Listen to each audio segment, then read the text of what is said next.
Buenas tardes y bienvenido a una nueva sesión online que organiza Albelal. En este caso va a ser un agrocafé con productores de hortícolas que trabajan con agricultura regenerativa. Como todas las sesiones online que hacemos, las estamos grabando para luego subirla a YouTube para la gente que en este momento no puede asistir, pero están interesados en la temática.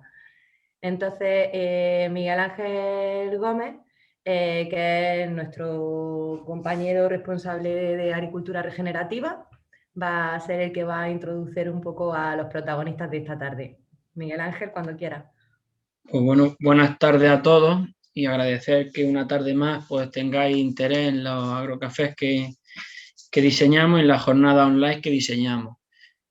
Comentaros que ahora hemos diseñado una jornada de agrocafé. En principio, como no pueden ser presenciales, pues se ha hecho por temática. Antes eran por comarca y ahora lo que estamos haciendo son agrocafés por temática. Este primero que ha sido de hortalizas y luego se harán otras 3 temáticas más de interés en el territorio, como puede ser la ganadería, la aromática y los cereales, que bueno, algunas veces lo hemos tratado, pero lo queremos hacer específicamente por temática. Como digo, esta tarde será el de hortalizas, debido a que, bueno, en muchas ocasiones las hortalizas que se están realizando o produciendo al aire libre en nuestro territorio, pues se consideran muchas veces que son o se caracterizan por modelos meramente productivistas y un poco vienen de otras zonas a cerrar los ciclos productivos y se plantean pues, sistemas, como digo, bastante esquilmantes y poco sostenibles, en el cual, pues tanto para los recursos de agua como suelo, pues bastante alejados de principios de sostenibilidad y sin hacer, pues digamos, un uso eficiente pues ni del agua ni de los pesticidas o fitosanitarios y mucho menos con el uso de los plásticos. Entonces, pues hemos creído bastante interesante o oportuno dedicar esta tarde a dar visibilidad a 2 proyectos completamente distintos, familiares, del territorio, para dar a conocer, como digo, 2 ejemplos de una agricultura regenerativa o una producción hortícola con principios regenerativos de suelo y paisaje. Y para ello, pues vamos a contar con, primero, José Pedro Galera, que es de un agricultor de Chiribel, y bueno, pues os va a contar un proyecto un poco de restauración o recuperación de una vega tradicional, o de la vega tradicional de Chiribel y de la Rambla de Oria, por donde, bueno, ahí ha recuperado variedades autóctonas de determinadas hortalizas, de tomate, de pimiento, etcétera. Trabaja también con frutales y con veréis una biodiversidad de distintos cultivos. Digamos, en los entornos de la vega de estos municipios que os digo, donde son las vegas, pues son entornos, digamos, de biodiversidad y vergeles, digamos, de alrededor o el entorno de los pueblos, que juegan un papel fundamental en la biodiversidad y en el agrosistema en general. Y por otro lado, el otro ejemplo que tenemos sería de la familia Martínez Raya, en la zona del Cortijo Torreguaja, y esta tarde lo haremos de la mano de uno de los integrantes de la familia, que es Francisco Martínez, para los amigos Fran. Y en este caso, pues nos mostrará su experiencia en el manejo de cubierta o el uso de cubiertas vegetales, donde reduce con ello o se evita el uso de plásticos y se hace un buen uso eficiente del agua. Y bueno, pues apostando, como digo, por una agricultura regenerativa de suelo y paisaje. Bueno, soy Francisco Martínez Raya, de aquí del Cortijo Torreguaja, y aquí hacemos un manejo un poco distinto. Bueno, en realidad el manejo que voy a explicar del tomate es lo que hacemos en todos los cultivos. Lo único que, bueno, aquí lo adaptamos al tomate, pero es basar el manejo agrícola en lo que viene siendo el manejo de las cubiertas vegetales. O sea, ellas son las que nos aportan los nutrientes y las que nos aportan la vida al suelo. Bueno, si empezáramos ahora desde cero a hacer este tipo de manejo, el primer año el suelo, lo que son la cubierta vegetal, necesitaría unos nutrientes que no podría aportarlo por ella misma. Entonces, el primer año sí sería interesante un aporte de extra de materia orgánica, que en estas fotos podéis ver cómo se aportó el compost y se incorporó al suelo. Bueno, entonces, el primer año lo que haríamos sería, si empezamos en un sitio que no tiene ya cubierta vegetal, que tenemos que empezar de cero, algo que se ha estado labrando, pues simplemente aportaríamos materia orgánica y dejaríamos que saliera la cubierta vegetal. Una cubierta vegetal siempre de gramíneas invernales y leguminosas que no entraran en competencia con nuestra plantación durante la primavera y el verano, que es lo que intentamos. Bueno, pues entonces sembraríamos la cubierta vegetal, como vemos en esta foto, y seguiría desarrollando. Bueno, decir que cuanto más crezca esa cubierta vegetal, o cuanto más desarrollo tenga, en mayor cantidad de materia orgánica aportaremos al suelo, que será el abono del año siguiente, que mayor cantidad de CO2 capturaremos, está en torno a la tonelada de carbono por hectárea, más o menos, y decir, bueno, que para que os hagáis la idea de la materia orgánica que se le va aportando ese suelo, cada milímetro, una vez que tumbamos la cubierta y la dejamos tumbada en el suelo para proteger el suelo, cada milímetro que consigamos equivale a 10 metros cúbicos de materia orgánica, ¿vale? Bueno, pues entonces tendríamos a finales de abril-mayo, cogemos, cuando ya está casi granada, pues la tumbamos. ¿De qué nos sirve el tumbarla? Pues nos sirve, primero, aquí donde estamos nosotros en la finca, estamos lindando con un desierto, entonces las temperaturas, como podéis ver, sirven para freír un huevo, eso no es un montaje, la sartén tenía 80 grados y veis cómo el huevo se estaba friendo. Mientras que debajo de la paja de la cubierta vegetal estaba a 40 grados. ¿Eso qué significa? Que la microbiología del suelo no sufre, ese suelo no muere, ¿vale? Entonces, bueno, pues esa protección nos hace que ese suelo siga vivo, que pueda darle fertilidad a nuestros cultivos y hace además que no nos broten la hierba en verano. Nosotros si nos ponemos a cultivar cualquier cultivo en verano, echamos agua al suelo, pues nos saldrán 1000 millones de hierbas que están adaptadas a esa climatología y esas condiciones que entrarán en conflicto con nuestros cultivos. Entonces, por ejemplo, aquí en el tomate, pues saldrían hierbas que competirían en nutrientes y en agua con el tomate. Esto es lo mismo que tendríamos en los almendros, lo mismo que tendríamos en los olivos, lo mismo que tendríamos en cualquier tipo de cultivo, ¿vale? Entonces, estas cubiertas vegetales nos sirven, no solo nos aportan la materia orgánica, no solo nos capturan carbono, no solo dejan que sobreviva el suelo gracias a evitar las temperaturas, a evitar la erosión y sirve también de refugio para la fauna auxiliar, sino que además pues no evita el conflicto con otro tipo de hierba. Entonces la mejor forma de competir con la hierba simplemente es poner otra hierba. Bueno, lo dicho, solo habría que poner la planta, como hemos visto, se pone la planta encima de la cubierta vegetal una vez seca y ya pues regarla y dejar que se desarrolle. ¿Vale? Cuando se acaba el ciclo de los tomates en este caso, si fuera otro cultivo sería de otra forma, lo único que tendríamos que hacer sería eliminar los tomates y vemos que la cubierta vegetal por sí sola ya lo que hace es rebrotar. Entonces no tendríamos que aportar esa materia orgánica que hemos aportado el primer año, no tendríamos que echar esa semilla que hemos echado el segundo año, sino que simplemente tendríamos que eliminar los restos de tomate y dejar que se desarrolle la cubierta. O sea, repetimos el mismo proceso, pero con la cubierta. Con la diferencia que ahora ya no tendríamos que aportar lo que es la materia orgánica ni la semilla, porque ya vemos que ha rebrotado todo lo que es la vegetación, y en el suelo ya la materia orgánica ya la tenemos, que es la misma capa de cubierta vegetal del año anterior que se compostará en la primavera siguiente y nos servirá de abono para la plantación del año siguiente.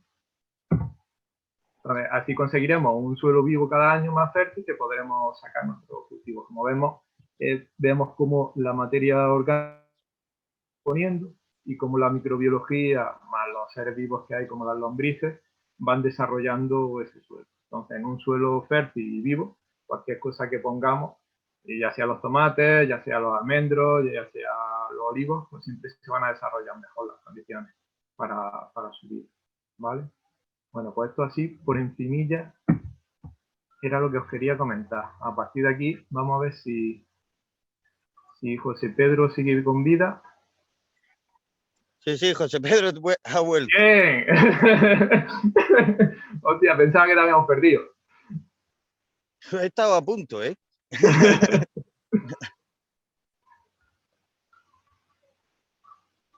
Vale.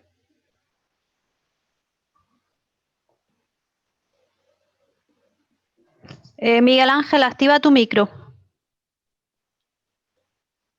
Estaba yo aquí hablando, que como digo, que por acuñar un poco lo que dice Fran, que yo espero que, hombre, posiblemente a alguno de vosotros os resulte muy curioso el tema de una cubierta vegetal combinándola con hortaliza y demás, pues no es más que un mulching más. Es decir, considerarlo un mulching. La hortaliza siempre, bueno, antiguamente no, pero en las últimas décadas toda hortaliza se ha usado un cubresuelo o un plástico para cubrirla y evitar la emergencia de malas hierbas o incluso para reducir la transpiración, etcétera.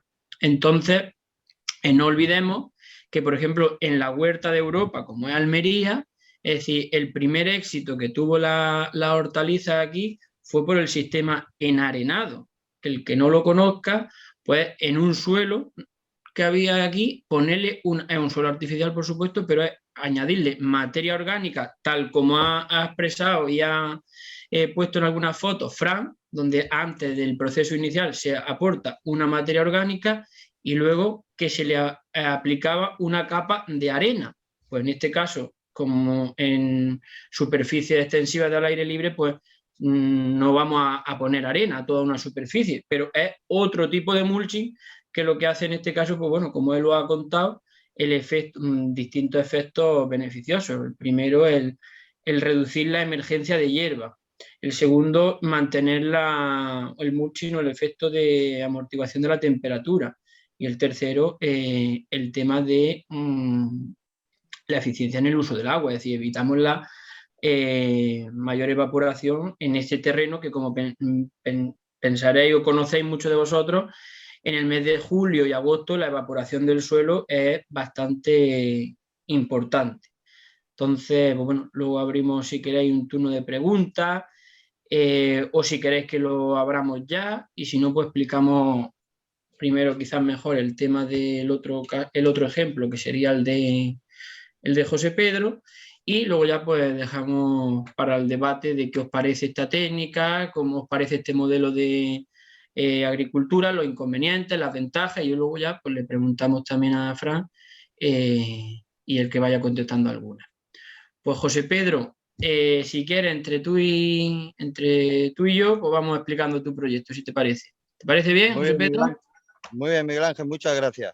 Vale, pues como decía, tú me vas acuñando, José Pedro, de lo que yo no... Venga. Pues bueno, como os decía, José Pedro pues se ha dedicado a muchas funciones, pero una de ellas hace ya 5 años, como empezó a decir, pues empezó con la foto que veis, a coger un huerto y empezar a hacer horticultura, bueno, tomates, pimientos, patatas, zanahorias, es decir, lo que toda la vida se ha hecho. Pero en vez de aparte del autoconsumo, pues para intentar sacar un beneficio, digamos, y poder sacar unos ingresos mínimos. Bueno, pues empezó la experiencia como un poco más pequeña y ya la verdad que los que lo conocíamos y en el territorio pues fue proliferando la cosa y tuvo más demanda, y los años siguientes pues ya empezó, digamos, una producción un poco mayor, aunque no deja de ser una explotación, por supuesto, familiar. Porque, José Pedro, ¿qué superficie tiene el huerto aproximadamente? ¿1 hectárea? Nosotros ahora estamos cultivando 1 hectárea de tierra. ¿No? 1 hectárea de tierra. y tenemos siempre otra hectárea de tierra en descanso y preparándola para los siguientes cultivos de temporada. Yo hago un sistema de rotación de cultivos, o sea, nunca siembro 2 veces la misma cosa en un mismo sitio y siempre voy teniendo mis parcelicas pues preparadas. Las siembro algunas veces de hierro y de beza, que luego se lo pico y le dejo la cubierta de invierno. Efectivamente. Pues pasa a la siguiente foto. Entonces, una vez, pues ya dentro de esa recuperación, como digo, que inició en la vega tradicional de Chiribel y luego ya la amplió incluso a la Rambla de Oria, por eso, porque ya habían, bueno, pues tenía cierto comercio y cierta demanda de sus productos y empezó a tener pues mayor superficie. Pero pues fundamentalmente sembrando pues eso, variedades tradicionales que tienen pues, por unas variedades con mayor sabor y otras propiedades que no tienen los híbridos convencionales o comerciales que se producen. Algunas de las variedades, ¿no? El huevo de toro, el rosado, los pimientos, por ejemplo, el tomate rosa, luego en pimiento los castellanos, ¿no? Vamos, los que todos la vida conocemos de asar en el mes de septiembre y demás. ¿Qué más variedades, José Pedro? Pues hemos recuperado también la zanahoria morada. Y de tomate hemos recuperado como unas 7 u 8 variedades diferentes. Y cuando digo recuperado, digo como para poder sembrar una hectárea de tomate. Esa es más o menos una hectárea de pimiento. En fin, que la primera vez que sembramos los huertos, pues sembramos una parcela de unos 100 metros, cosas así, nos costó por 120 o 150 euros en bandejas de plantas que fuimos a comprarle a la industria. Y claro, pues teníamos allí un vecinillo que nos iba ayudando, un hombre mayor, y nos dijo, mira, si esto podéis vosotros coger vuestras semillas y poco a poco. Y en fin, en ese sentido fuimos encaminándonos. Perfecto. Luego también, aparte de la pasada diapositiva, aparte de luego, eso, de la hortaliza, pues bueno, siguen manteniendo los determinados frutales o cítricos que hay en el entorno de la huerta. Es decir, se ha mantenido, pues si hay los olivos que hay, los frutales que hay, y todo eso se ha mantenido también. Y nogales, caqui. Efectivamente, en fin, intentamos mantener la huerta, pues en fin, como ha sido toda la vida. Ahora mismo estoy trabajando aquí en San Juan de los Terreros y veo unas grandes extensiones de tierra cultivadas con lechuga y con otro tipo de hortalizas y ya están cultivando encima de plástico.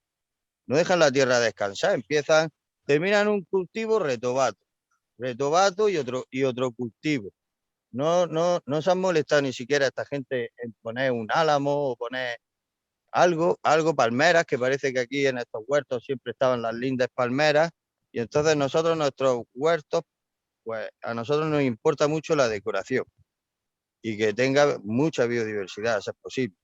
Y aparte de la decoración, exactamente, el efecto que pueda tener de biodiversidad, que no solo con eso vamos a conseguir un control de las plagas y las enfermedades, pero todo suma.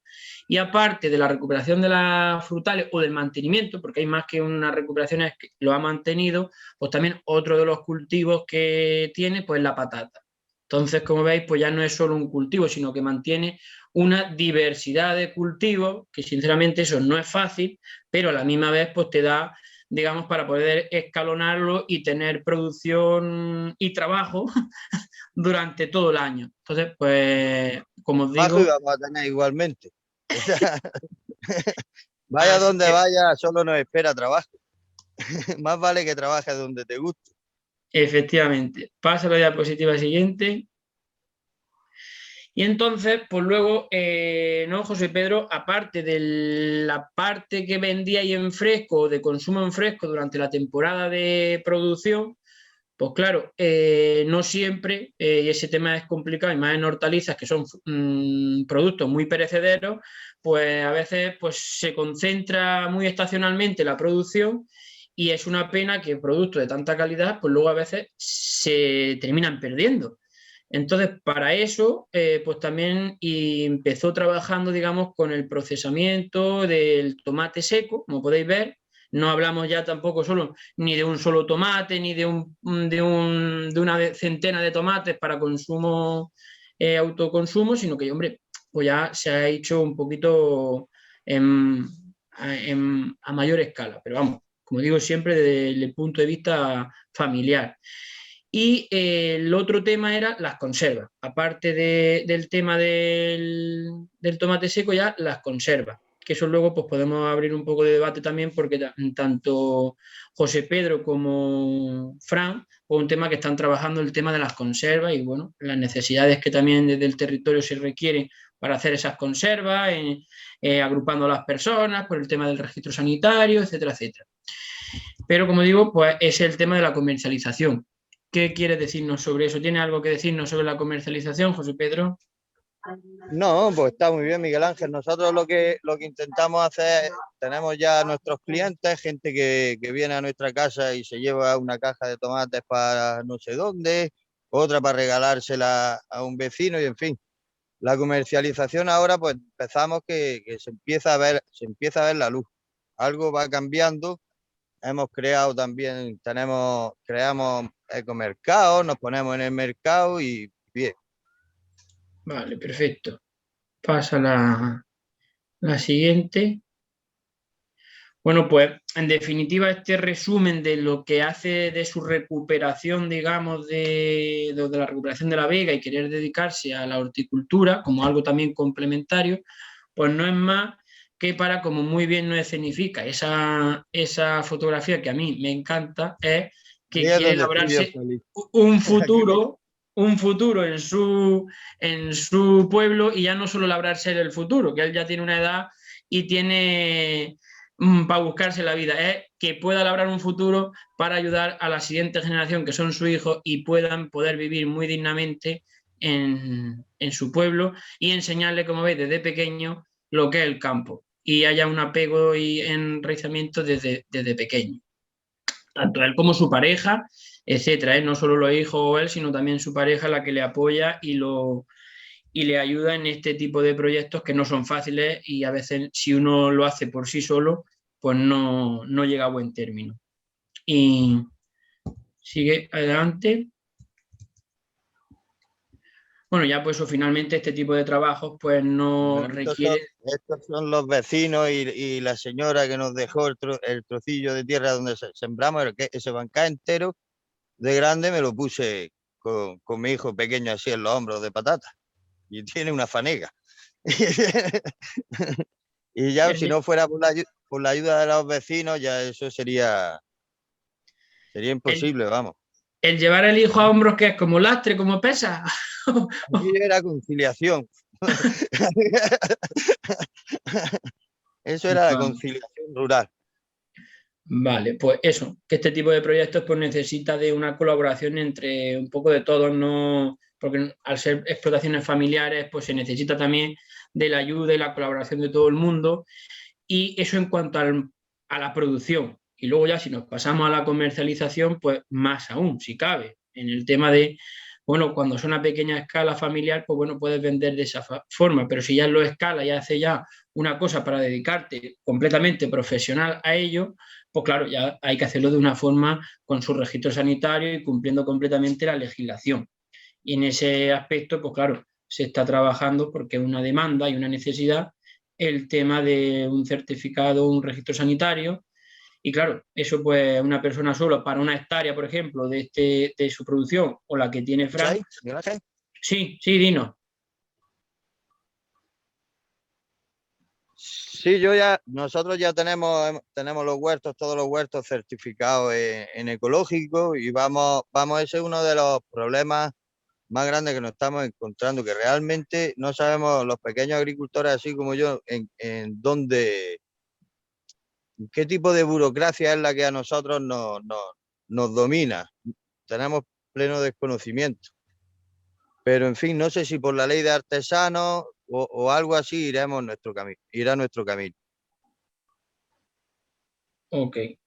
Pues pasa que ya creo que y pues más o menos estos eran los dos ejemplos que queríamos mostraros esta tarde.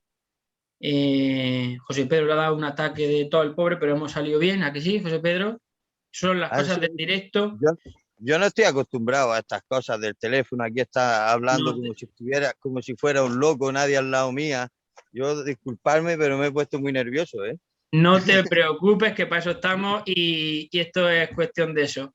Y este tipo de cosas también hay que... la gente lo entiende, no te preocupes por ello. Supongo yo que lo deben de entender, no le queda otro camino. Y además eso da de que somos personas y cada uno tiene su corazoncito y cada uno responde de una forma, así que no te preocupes. No sé si voy a mirar si ya hay Bueno, alguna pregunta.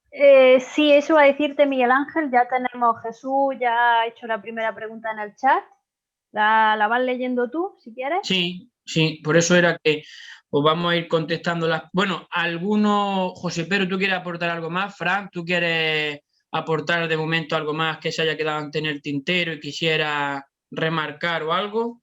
No, yo lo que quería era dar unos trazos y a partir de ahí, pues eso, que la gente, las dudas que tenga, que esto sea práctico. O sea, yo puedo estar aquí hablando ahora, pero si no sirve para nada es tontería. O sea, Perfecto.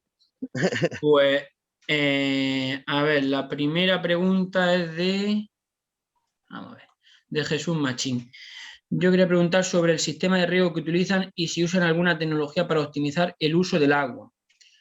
Bueno, yo por José Pedro, es decir, se hace con regadío tradicional a manta y otra parte también se riega por riego por goteo. No, Y no, ya, lo riego ya todo a manta, Miguel Ángel. Yo cuando vi, porque en la Rambla de Oria riego con dos fuentes naturales. Lo que tenemos es una balsa entre muchos vecinos y por turnos, por tandas que llamamos, vamos regando cada uno cuando nos toca.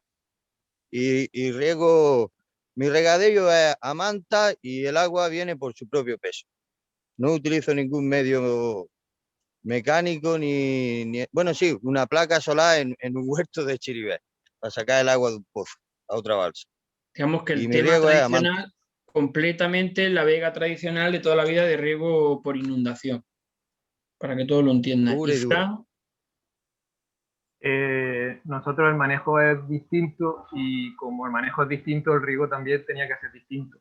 Nosotros lo que hemos observado, o nosotros lo que intentamos es imitar la vida en un bosque más o menos, y entonces lo que es el sistema de riego por goteo vimos que no nos funcionaba, porque solo riega una zona pequeñita y cuando tú utilizas los nutrientes del suelo, no aportan los nutrientes en fertirriego, sino que tú utilizas solamente los nutrientes que hay en ese suelo, las raíces se tienen que desarrollar por todos lados, entonces tú tienes que mojar cuanto mayor cantidad de suelo mejor. Y no interesa tampoco que esté el agua encharcada porque tiene dificultad en absorber los nutrientes también. Entonces, lo que nosotros hemos visto que mejor funciona son riegos dependiendo de la temperatura del aire, pero a lo mejor un riego a la semana, un riego más potente. Nosotros no tenemos riego a manta, utilizamos riego de pozo y lo que son los cultivos que son sensibles a los hongos como oidios, pues utilizamos lo que son cintas de goteros a 20 centímetros y ponemos varias para que se moje todo el suelo. Y en cultivos que no son sensibles al oidio vamos a intentar con aspersores de bajo caudal mojar lo que es la superficie del suelo. Porque al final tú lo que intentas es que la planta reciba sus nutrientes de ese suelo. No tenés tú que aportarlos en fertirriego, aportarle X cantidad de nitrógeno, X cantidad de potasio, sino que al tener un suelo fértil, esa planta absorba todos los nutrientes. Y lo que hemos visto, pues cada semana más o menos un riego que moje el suelo.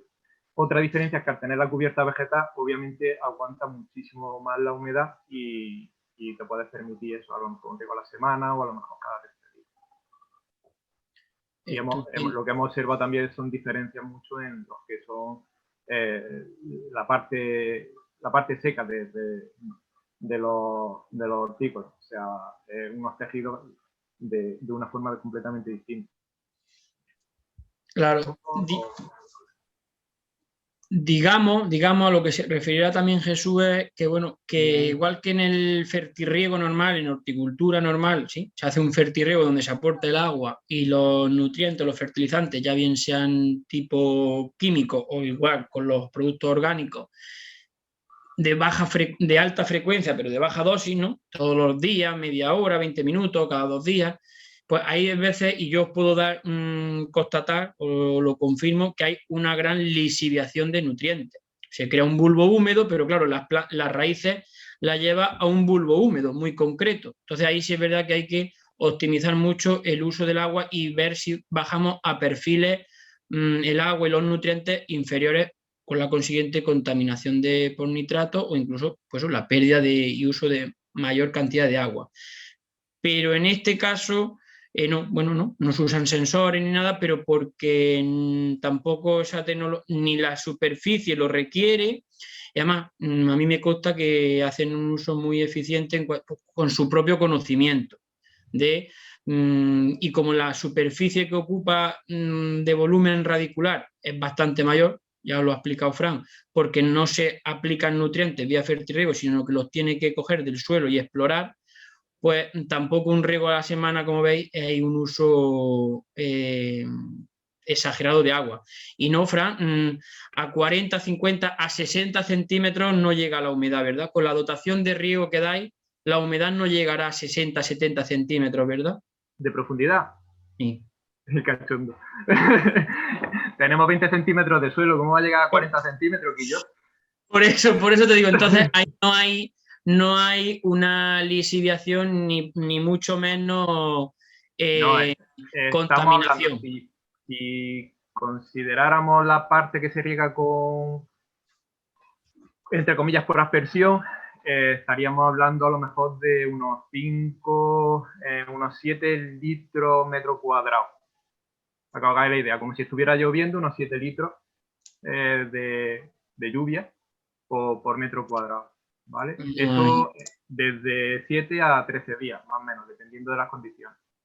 Digamos, claro que no hay, ya os digo, ningún tipo de contaminación por lisiviación de nitratos ni por exceso de agua. Y la parte de, una vez que tú no rompes la estructura del suelo, no existe lisiviación, sino que el suelo lo retiene todo. O sea, es solo una esponja que lo absorbe. Si estuviera roto, sí perderíamos sales, sí perderíamos nutrientes, pero la cubierta no es una cubierta que aportemos, así que la parte que vemos es la parte que protege el suelo, pero luego tenemos toda la parte de raíces que está protegiendo también ese suelo y que le da cohesión y que hace que no se pierda ningún nutriente. Efectivamente. Y aparte, y eso lo constato yo con ensayos propios, en el que yo demostré que la lisiviación no solo depende de la materia orgánica, no de la cantidad de materia orgánica, sino de la dotación de riego. Tú a lo mejor puedes echar poca materia orgánica, pero si estás regando todos los días media hora, ahí sí hay una mayor lisiviación, y a lo mejor tú puedes estar echando grandes cantidades de materia orgánica, aun incluso superando los niveles establecidos de unidades fertilizantes, pero si la dotación de riego baja en general, no hay lisiviación. Entonces, como digo, eso hay un uso a día de hoy bastante óptimo en el uso del agua. Ya no por nada, sino porque no la hay. Entonces, la poca que hay que usarla y con mucha eficiencia. No sé si ya con eso te hemos contestado, Jesús. ¿Quieres tú aportar? Puedes abrir el micrófono si quieres y hablar si quieres, sin problema.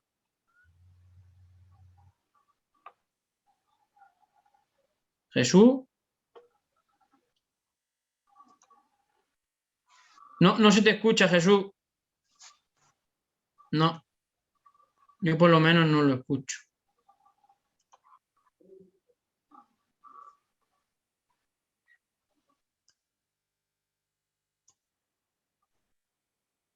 No tiene micrófono. Bueno, pues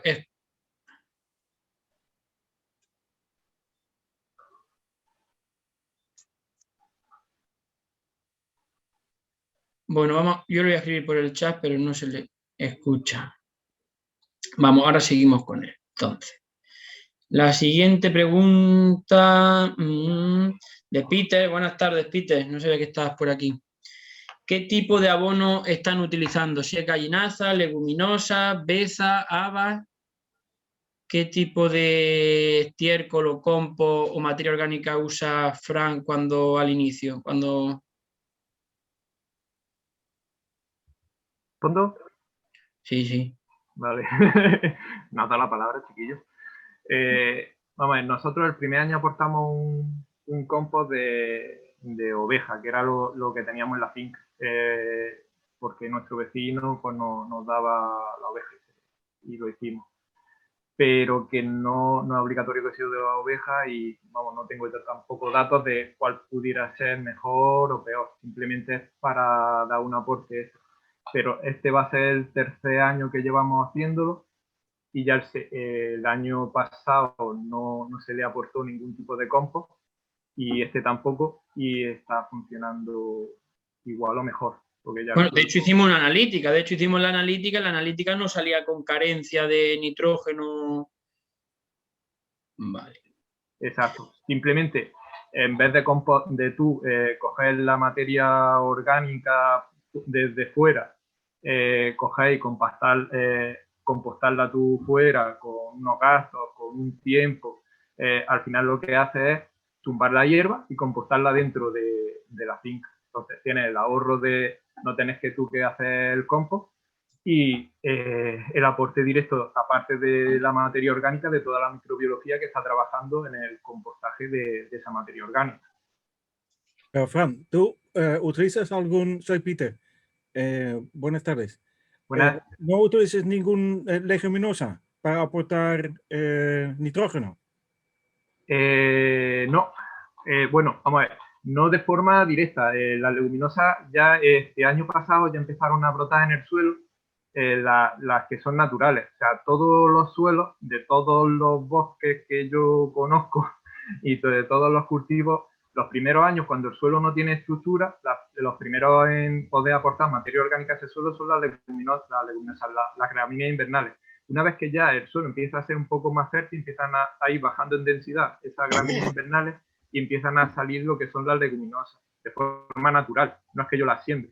O sea, se va cambiando lo que es el porcentaje de la cubierta vegetal de un tipo de vegetación a otro. Pero no es porque yo haya echado leguminosas ni porque yo haya echado más gramíneas, sino la evolución del suelo, cada vez que va siendo más fértil, al final, una vez que ya el suelo está cubierto tiene sus necesidades cubiertas de materia orgánica, la leguminosa se desarrolla mejor. Entonces, pero no, que es lo que había dicho Miguel Ángel, no por eso las gramíneas invernales aportan menos nitrógeno al suelo de lo que aportan las leguminosas. Porque una vez que se composta toda la materia orgánica que son capaces de generar, que es superior a la de las leguminosas, vimos en las analíticas que era muy superior a cualquier abono verde con leguminosas. Entonces, ¿es algún trébol blanco? Pues aquí en nuestra zona lo que se desarrollan son la beza, la mielga y de forma natural y bueno, porcentaje pues casi todo era prácticamente beza y mielga. Beza. Lo que es la parte de ahí del invernadero. Arriba tenemos otras como el carretón y otro tipo de trebolillo. Pues muy bien, muy bien. Adelante. Y José Pedro, ¿tú qué abono estaba usando? ¿Estiércol o compost? ¿Qué estaba usando? Pues yo la verdad es que ahora mismo no estoy utilizando nada más que un poco de estiércol de caballo.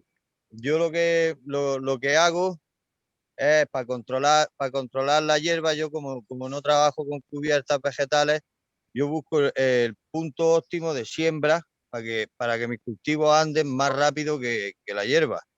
Y entonces hago como unas pequeñas zanjas para hacer los primeros, mientras crece el cultivo. Mientras crece el cultivo hago como unas pequeñas zanjas en el suelo para tener el riego localizado, no tenés que regar una gran extensión simplemente por donde va la mata pequeñita y conforme van creciendo, pues en esa zanja voy añadiéndole un poco de estiércol de caballo, algo así que me pille a mano. Y luego voy cerrando esa zanja en caballón conforme va creciendo el cultivo. Con el apero ese que habéis visto que lo hice yo, el que estaba poniendo las patatas y un pequeño motocultor, pues voy cerrando esa zanja alrededor del tronco del cultivo, ya con un poco de estiércol de caballo. Pero ya está. Pero ya el año anterior, en la rotación, cuando está en descanso está cultivando algo de habas, ¿no? O algo Sí, de leguminosa. en el descanso cultivo habas. Sí, correcto. Hace una rotación, digamos, una rotación. Sí, sí, normalmente los cultivos empiezo poniendo las patatas. Y donde pongo las patatas siempre queda como ahí sí, para poner las patatas sí compro un estiércol de oveja. Sí, Que lo mezclo un sí. poco con el que tengo de caballo para darle textura a la tierra y que me quede muy suelta. Y después pongo ahí, después de las patatas pongo los tomates y la verdad es que veo que los cultivos van muy homogéneos. Tendemos mucho, bueno, yo creo que ya está eso contestado, ¿no, Peter? Sí, ¿no? Sí, todo bien, todo bien. Vale. Está bien contestado. Gracias. Vale. Tendemos mucho a pensar que es que, claro, las plantas hay que echarle la hortaliza y le echamos, como digo, demasiado nitrógeno, demasiado fósforo, demasiado potasio. Y es verdad que el potasio, el fósforo, pero el nitrógeno es que echamos unas cantidades abismales de nitrógeno. Y yo os puedo igual asegurar y constatar que aquí en Almería, en invernadero, hemos conseguido durante 3 campañas consecutivas aplicar en ciclos cortos de tomate, cultivarlo solo y exclusivamente con agua. Solo y exclusivamente con agua. Comparándolo con parte donde se hace fertirriego y con tanto ecológico como convencional. Pero claro, ¿por qué? De la renta y de la cantidad de nutrientes que ya tenía ese suelo. Es verdad que en un ciclo largo ya nos podemos ir a tener mermas de producción o calibres menores, pero en ciclos cortos solamente con agua y no se había diferencias significativas frente a los que se abonaban. Es decir, hay muchas veces un exceso de abonado. Y aparte del el mayor gasto de insumos, aparte también las connotaciones o problemas que puede tener de mayor vulnerabilidad o sensibilidad a determinadas plagas y enfermedades. Eso sí me gustaría que vayamos reflexionando sobre eso y en algún momento pues os presentaré resultados de ese tipo o incluso haremos en el blog, lo presentaremos para que lo tengáis. Contestando a la siguiente pregunta, que es de Oriol, cuando se habla de poner materia orgánica la primera vez, ¿a qué os referís? ¿Qué la compone, la compráis, fabricáis? Gracias. Bueno, Oriol, creo que eso se ha contestado también con la otra pregunta, pero si tienes alguna duda, puede abrir el micrófono y decirnos tu opinión o preguntarlo, alguna otra cosa más. Yo tengo una pregunta. Yo soy Raquel. Buenas tardes, Raquel, pero vamos a esperar a que Oriol conteste y ahora ¿Tú ya. me dices? Está contestada, muchas gracias, porque cuando he apretado el botón se ha respondido la pregunta, así que más rápido no podía ir. Muchas gracias. Perfecto, si no, si necesitas cualquier cosa más, ¿tienes alguna duda más? No, estoy compartiendo, somos de Cataluña, que os vinimos a ver al Velal con Astrid hace 3 o 4 años y he tenido placer de poder estar aquí, también compartir, estamos en un proyecto también en el bosque y haciendo otras cosas, pero en la misma línea, buscando esta manera de funcionar en la huerta y en los bosques. Así que contento de estar aquí con vosotros y vosotras. Muchas gracias. Pero en cultivos de hortalizas, ¿no? De huerta. No tanto de huerta nosotros. De momento estamos más con el tema del bosque y haciendo un proyecto de microresclusas en medio del bosque para incrementar todo el tema de irrigación del agua, para el tema de incendios forestales, biodiversidad y también de especies que funcionan mejor a nivel de nuestro clima. Es una cosa muy bonita también. Estamos empezando el proyecto, haciendo el estudio, pero bueno, este año vamos a hacer la prueba piloto y cuando esté algo ya os avisaré también y va a ser bonito compartirlo. Eso te iba a decir, cuando tenga algunos resultados nos los transmite. Con Astrid estamos muy cerca. Un abrazo, gracias. Un placer. Hasta luego, hasta ahora, Oriol. La siguiente pregunta, Raquel, ahora te contesto, primero por ir por orden, te doy paso cuando vayamos contestando la otra. De Paco Fuentes, Para José Pedro, para secar los tomates, además de ponerlos sobre la grava, como se ha visto en la foto, ¿los recoge por la noche o los cubres para evitar la humedad de la noche? José Pedro. José Pedro, ¿nos escucha? ¿Quién? No escucho, Miguel Ángel. Me refiero que te preguntan que si para el tema de cuando hacen el secado de los tomates, que si solamente los pones, vamos, sobre la grava o por la noche los metes en el interior o los cubres con algún plástico o algo para evitar el sereno, digamos, la humedad de la noche. ¿Me escucháis? Sí, alto y claro. Vale. Pues el tema del secado del tomate es complicado. Es complicado así de forma natural como lo hacemos nosotros porque tienes que estar muy atento a ellos, claro. Entonces, lo que nosotros buscamos es ponerlos en sitios donde haya muchísima ventilación, donde corra siempre el aire, que por eso subimos a secar esos tomates a la Sierra de Chiribé y en el puerto, que es donde siempre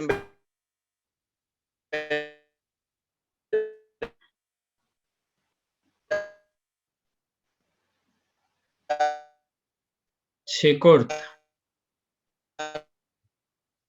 no hace más aire. Pero entonces por la noche los cubres o no los dejas descubiertos. Por la noche, algunas noches los cubro si veo que se para el aire, pero si veo y tengo yo la sensación que el aire va a seguir dando toda la noche, los dejo descubiertos. Vale, perfecto. Perfecto. Pues Paco, yo creo que ya... No hay problema.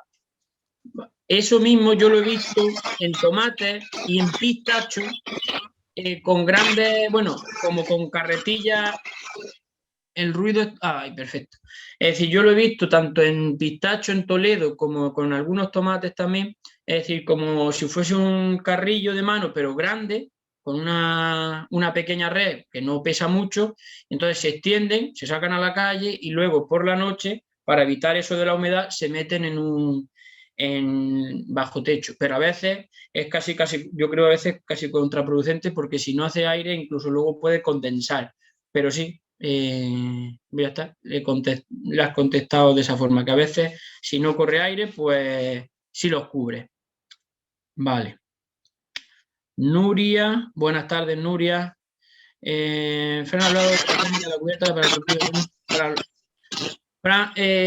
Al hablar de la técnica de la cubierta vegetal para el cultivo de verano, para los cultivos de otoño e invierno, ¿cómo hacen la cubierta vegetal? Termino de contestar, de hacer la pregunta. Además, una vez que ya tiene el suelo con su microbiología, de un año para otro, solo incorpora el abono verde, no incorpora estiércol o compost. Es decir, ¿cómo hacen la cubierta vegetal en invierno? Y si al siguiente año ya solo incorpora abono verde y no incorpora estiércol o compost. Pues más o menos lo que hemos visto en la presentación, el primer año sí se podría aportar, que como tú has dicho, habría que ver si el suelo necesita ese aporte extra o no, que a lo mejor tampoco necesita aportar el primer año para sacar la producción, y a partir de ahí se va compensando lo que tú vas sacando del cultivo con la materia orgánica que te va aportando la cubierta vegetal. En cultivos de invierno habría que ver lo que compiten o no las gramíneas invernales con esos cultivos. No tengo experiencia. Ahí no lo sé. Porque sí es verdad que, por ejemplo, la haba, bueno, al ser una leguminosa se va desarrollando y no tiene mucho problema, pero la gramínea invernal es bastante competitiva y si va a competir alguien con ella en su momento de desarrollo, malo. Nosotros la utilizamos porque utilizamos esa cubierta porque es la que no nos compite durante primavera y parte del verano, que es lo que utilizan nuestros cultivos, ya sean en frutales, ya sea en hortícolas. Pero al entrar en competencia durante el invierno no la hemos utilizado. Posiblemente hubiera que variar la cubierta con otras especies o ver cómo se desarrolla. Claro. Por ejemplo, digamos que para un brócoli, por ejemplo, que se cultivaría en invierno o en otra época, pues no sabemos, a día de hoy tampoco se ha hecho, porque digamos este tema pues tiene un largo recorrido y digamos son pequeñas experiencias. En cultivos que son de verano, en los que ya la cubierta está agostada, digamos, ya ha cerrado su ciclo, pues claro, como ya lo que se ha estumbado y hace mulching ya no está extrayendo agua, pero en otros cultivos, en otros ciclos del año, pues puede ser que no valga, no lo sabemos. De todas, perdón por interrumpir, que de todas formas lo que consideramos cultivo de invierno, estamos hablando de octubre y noviembre, que todavía no se está desarrollando en pleno apogeo lo que son las gramíneas invernales ni las leguminosas, con lo cual no habría problema. O sea, un brócoli lo podría sacar en teoría, no habría problema. El problema sería después, pero después no creo que pueda sacar, por lo menos en nuestra zona, ningún cultivo, porque lo que son los meses de diciembre y enero está todo helado. O sea, ahí, si estamos hablando de Almería, sí, pero aquí... El norte de Almería sí, pero vamos, en la zona de Cortijo Torreguejas, a partir de noviembre, nada. Nada, ya empieza a helar y no tiene nada. De hecho, el desarrollo o por lo que nosotros utilizamos la gramínea invernal y las leguminosas, porque son las únicas que durante millones de años han ido desarrollándose y son las únicas que pueden medio vivir durante el invierno en esta zona. Vale. Buena, hola. Que claro, yo el chi este de allí de Almería no lo tengo, entonces, claro. Nada. Es que, claro, aquí yo había entendido el tema de la cubierta, también aquí bueno, yo lo dejé de usar por el tema de los caracoles, porque los cultivos de invierno, los caracoles se me metían debajo de la paja, porque yo hacía un mulching, se me meten debajo de la paja y entonces ahí las crucíferas se las comían, vamos, no me quedaba ni una, entonces, claro, los descarté. En verano sí la uso paja o uso lana, pero claro, en invierno nada. Es que nada, perdonadme que no tenía el chillo aquel de aquello. Vale, ya está. Gracias. Muchas gracias, Nuria.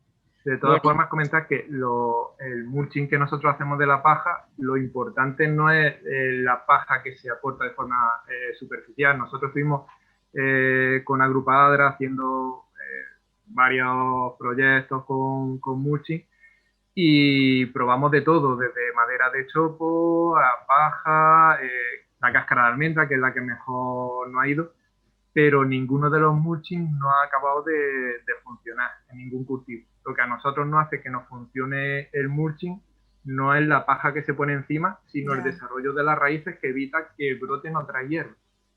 Que es lo que le da estructura al suelo, lo que hace que no haya lisiviado, lo que hace que se aporten más nutrientes, que se puedan desarrollar mejor las raíces. Entonces, no es echarle paja encima, sino tener un suelo con estructura y que sea fértil y esté vivo. O sea, la parte importante es la de abajo, no tanto la de arriba. Que la de arriba también es importante por la protección contra el sol, etcétera, etcétera. Pero lo que hace que no salgan otras hierbas está más relacionado con la parte de las raíces que con la parte superficial.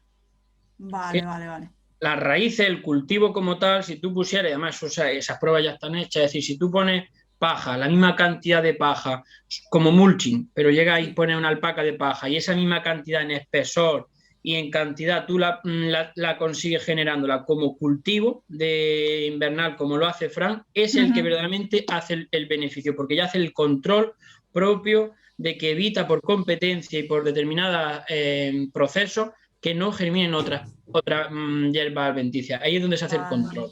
Vale, guay. Perfecto. Jesús, por el tema que decías del tema de riego, gracias por la propuesta que haces de... Hola, perdón. Que como no me funciona el micrófono del ordenador, me he conectado una vez por los dos, por el teléfono y por el ordenador. Entonces, perfecto. Nada, simplemente quería comentar que bueno, como a mí me gustan estos temas, aunque vivo en Madrid y tal, me dedico por ahí a brujulear por internet y estas cosas.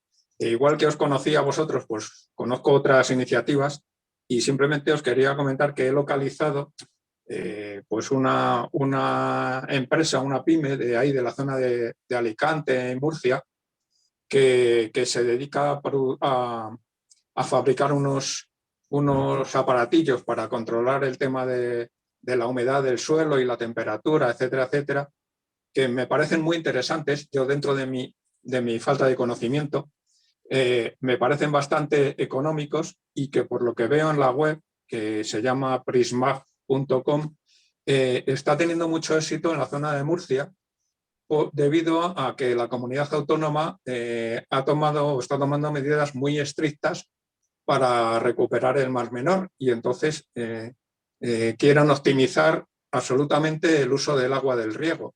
Entonces, bueno, pues por lo que veo, los aparatos suyos no necesitan ningún tipo de instalación previa ni nada de eso.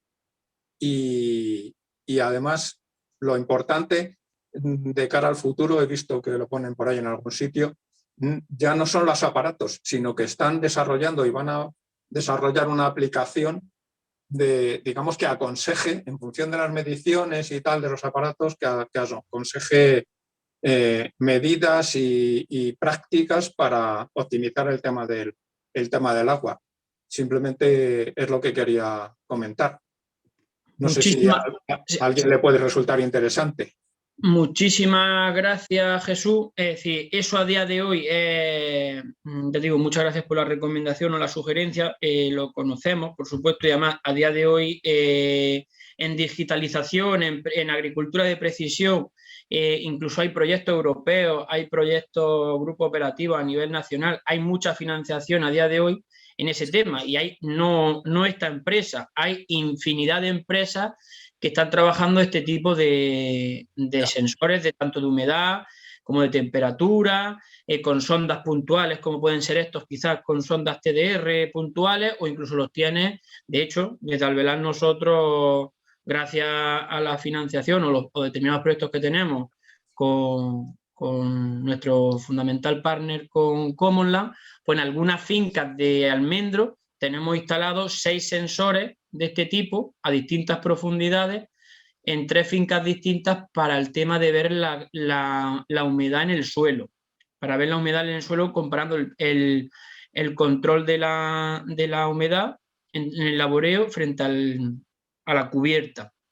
Y de hecho, Fran, en su finca, no en la hortícola, sino en los almendros, tiene desde hace ya muchísimos años este tipo de sensores también. Y de hecho, de nuestra parte, se han intentado hacer algunos proyectos con hortícolas, justo eso, comparando, apoyado ya, porque esto, como digo, sus explotaciones no dejan de ser familiares. Y si le empieza a meter un poquito de tecnología, pues tampoco los márgenes de beneficio son... Y como es que lo hacen ellos y de una forma con mucho criterio, pues a día de hoy no les es necesario. Pero sí es verdad que este tipo de trabajo es lo que también se quiere desarrollar desde el territorio, para hacer un uso eficiente del agua, porque si por cada hectárea redujéramos X metros cúbicos, en todas las hectáreas que hay se pueden reducir muchísimos metros cúbicos de agua al año. Y evidentemente eso es bastante importante, y ahí, ya digo, en eso se está trabajando bastante. No nosotros, sino a nivel, digamos, general, en la agricultura. Sí, no, yo lo único que decía es que a mí, y como digo, dentro de lo poco que sé de este tema, como que me han parecido unos equipos muy asequibles. Entonces, simplemente os lo digo porque les echarais un vistazo, ¿no? Sí, perfecto, perfecto. Y además, hoy en día esos mismos equipos, los portátiles, o incluso los otros que los tienen los datos en tiempo real en el móvil y demás, ya digo, a día de hoy eso tiene mucho recorrido y hay muchísimo que se oferta en el mercado. Vale.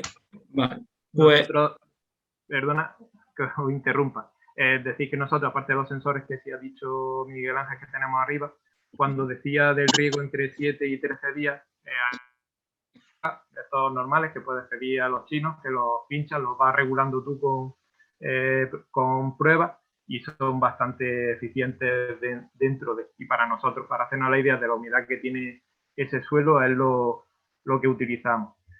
Y vale, es bastante interesante. Pero también decir que, por ejemplo, la parte de lo que ha estado hablando, de la parte de Murcia, de la manga con los lisilviados, es tan importante o más, porque tú puedes medir la humedad en un punto, pero si es un goma de gotero, ese bulbo, o lo que está, no es lo mismo pinchar al lado del bulbo, dentro del bulbo, y si ese suelo está la estructura rota, si no está rota, obviamente es simplemente poner el ejemplo de cualquier cortafuegos cuando llueve, cómo se hacen cárcavas por todos sitios y nunca veréis en ningún bosque, por pendiente que tenga, alguna cárcava.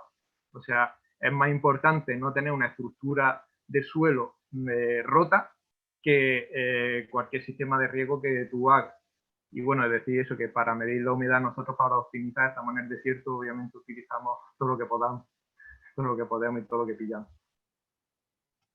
Efectivamente. No, estos que te decía, estos sensores son puntuales, los vas pinchando y puntuales, pero que sí. A ver, la siguiente pregunta, que hay varias. Eso es bueno, nos estamos alargando en el tiempo, pero eso es bueno que haya interés.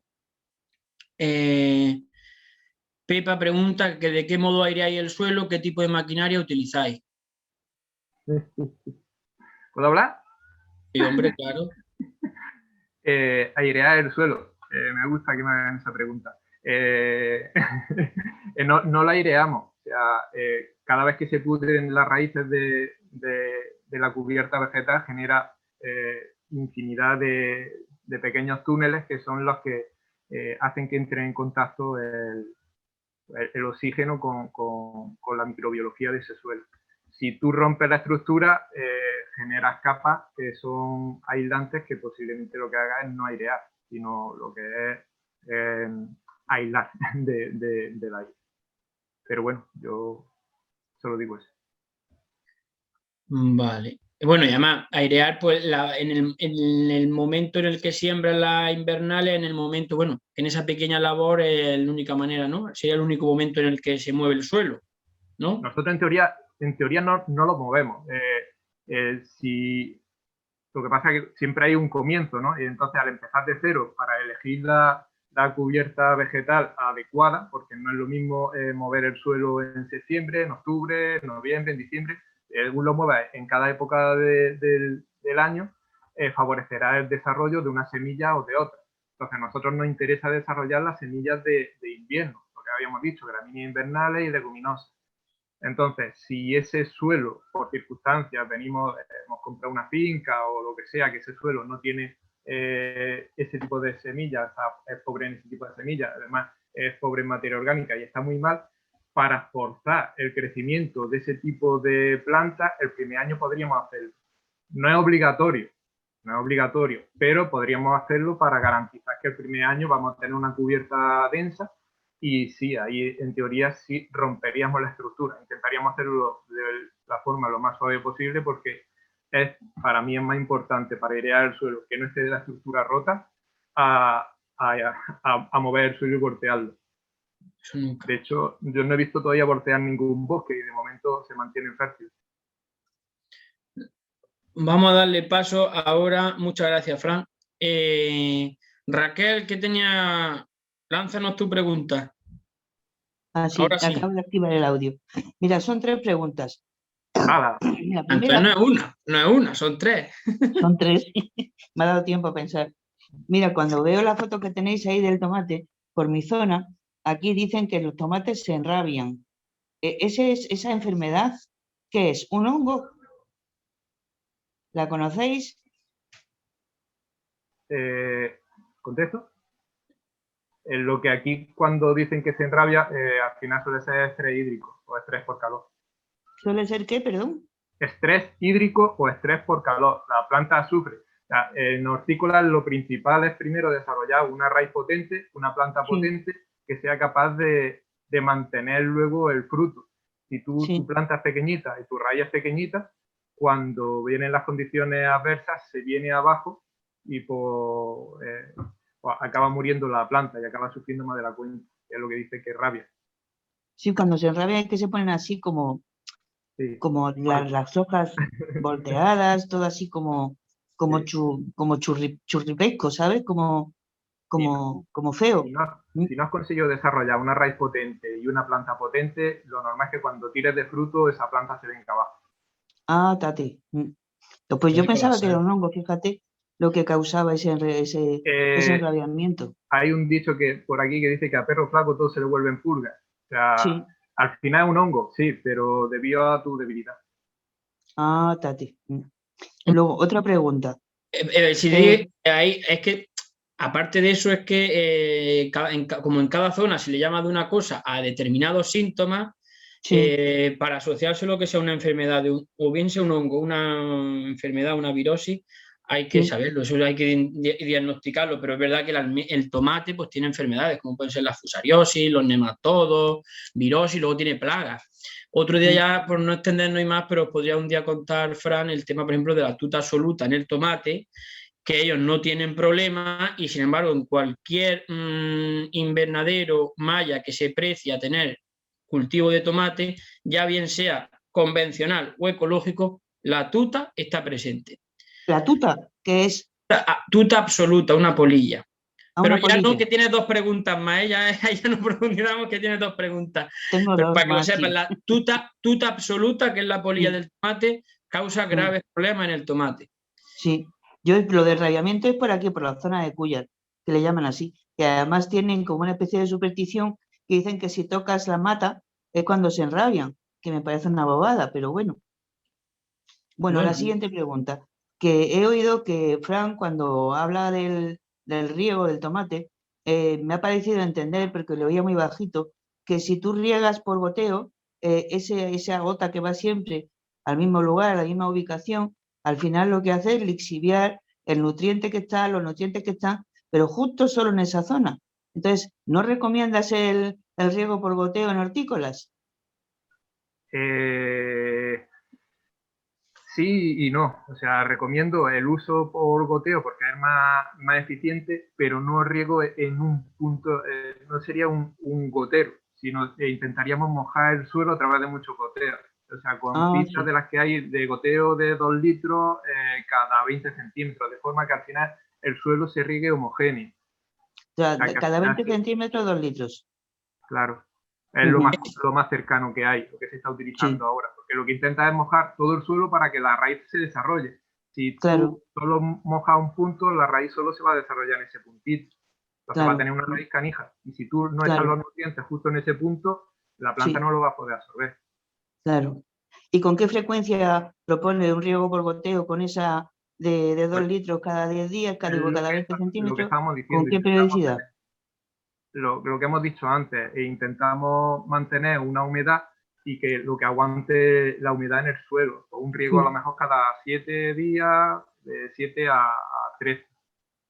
O sea que dura bastante entonces. Con la cubierta vegetal, sí. Y luego tiene... Bueno, yo cubierta vegetal ya este año no tengo opción. He pensado que voy a comprar paja. No funciona. ¿La paja no? Te va a salir un montón de hierba. Nosotros, lo que es lo que hemos dicho también antes, lo que son los mulching, a nosotros hemos probado con 1000 tipos de mulching y al final la hierba entra en competencia, empieza a desarrollarse. O sea que entonces este año agua y ajo. Sí. Escarbilla. Vale. Oye, y otra, no es pregunta, es una bobada. ¿Por qué habláis de mulching? Yo sé que es una palabra internacional, pero si es acolchado, si existe una palabra española, ¿no? Ha sido Miguel Ángel, yo lo he repetido, que conste. O sea, a mí me da igual. Pues la hierba tumbada. Si hay un vocablo español que defina, pues usémoslo, ¿no? Usaremos acolchado. Acolchado, mucho más bonito. Además suena colcha de cama, de tapete, de crochet y de todo, fíjate. Bueno. Y mucho más fácil de pronunciar, que conste. Claro. Bueno, yo por ir finalizando, lo que no debería, Raquel, es de estandarizar los tiempos y periodos y dotaciones de riego que te ha dicho él, porque eso es el mayor error, en el sentido de que lo que él da de agua es para su suelo, en función de su textura de su suelo, porque si no, si tú das la misma agua, a lo mejor necesitas más o menos, más agua y con otra frecuencia. Y lo que te decía él justo, ¿por qué no regar en un solo punto? Sino porque lo que se pretende es tener una franja continua de humedad para que las raíces exploren el mayor superficie posible. Sí. Y yo ya con eso, si no hay otras preguntas más, pues vamos a dar por finalizado la sesión de este agrocafé esta tarde. Oye, una propuesta. ¿Por qué no hacemos otro agrocafé de frutales? Ya que ha hablado José Pedro de los frutales que intercalan en el huerto. No, como digo, se van a hacer varios agrocafés, cada uno con una temática y y bueno, plantearemos esa propuesta. Yo os emplazo al siguiente jornada que tendremos, que será el día 8 de marzo, que la organizaremos sobre la vispilla del almendro, que yo creo que es bastante importante, sin crear, por supuesto, ningún tipo de alarma, pero sí es bueno que la conozcamos antes de que llegue a nuestro territorio, que afortunadamente en gran parte de él todavía no lo tenemos. Pero ya sí hay Bueno, una yo parte de quería nuestro daros las territorio. gracias a los 3 intervinientes, ¿eh? Muchísimas gracias. A Fran, a José Pedro y a ti, Miguel Ángel. Un saludo y muchas gracias. Nos vemos la semana que viene, el día 8 de marzo, los que queráis Muy bien. asistir. Hasta luego. Gracias. Adiós.